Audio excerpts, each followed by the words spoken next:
A wrong-way driver responsible for a fatal head-on crash faced a judge for the first time today. Andres James Cox pleaded not guilty to the charges against him.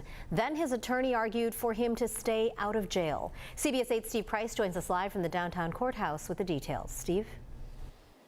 Marcella and Carlo, Cox is accused of killing Yannira Rodriguez, who recently graduated from San Diego State and was about to start a master's program. But she was also a single mother and leaves behind a 13-year-old daughter.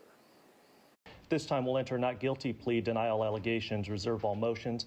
Andres James Cox in court Monday facing 4 felony counts. It happened August 27th. Officers say Cox was driving the wrong way on the 15 near Arrow Drive around 1:30 in the morning. His SUV slammed head-on into a Honda, killing that car's driver, 32-year-old Yannira Rodriguez. Her 13-year-old daughter suffered serious injuries. Law enforcement immediately recognized signs and symptoms. He was under the influence of alcohol. He didn't even know he was driving the wrong way on the freeway. Prosecutors say his blood alcohol level was more than twice the legal limit, and he was under the influence of marijuana. They asked the judge that Cox, who is currently out on bail, be immediately sent back to jail. The people have grave concerns of public safety. Cox's attorney argued that his client is not a danger, saying the 25-year-old has no prior criminal history and already admitted himself to an outpatient treatment program. He's at Sober Life since September 5th, and he's there 6 hours a day with individual counseling and group counseling. They also do daily urinalysis testing.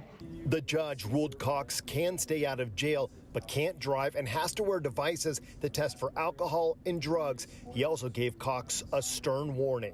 There is one test, one dirty test for alcohol or drugs. You will be remanded into the custody of the sheriff on no bail.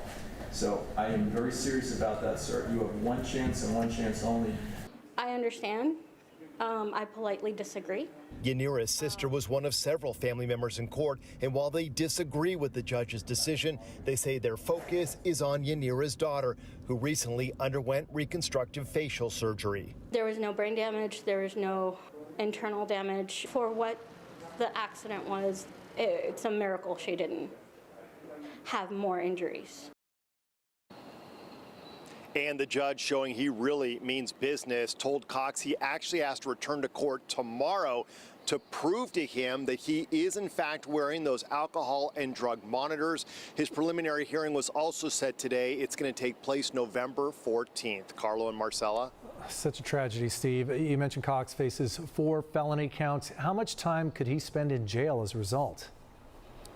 Carlo, if he's convicted on all 4 counts, he could be looking at 14 years, 8 months in prison. Steve Price reporting for us live. Thanks, Steve.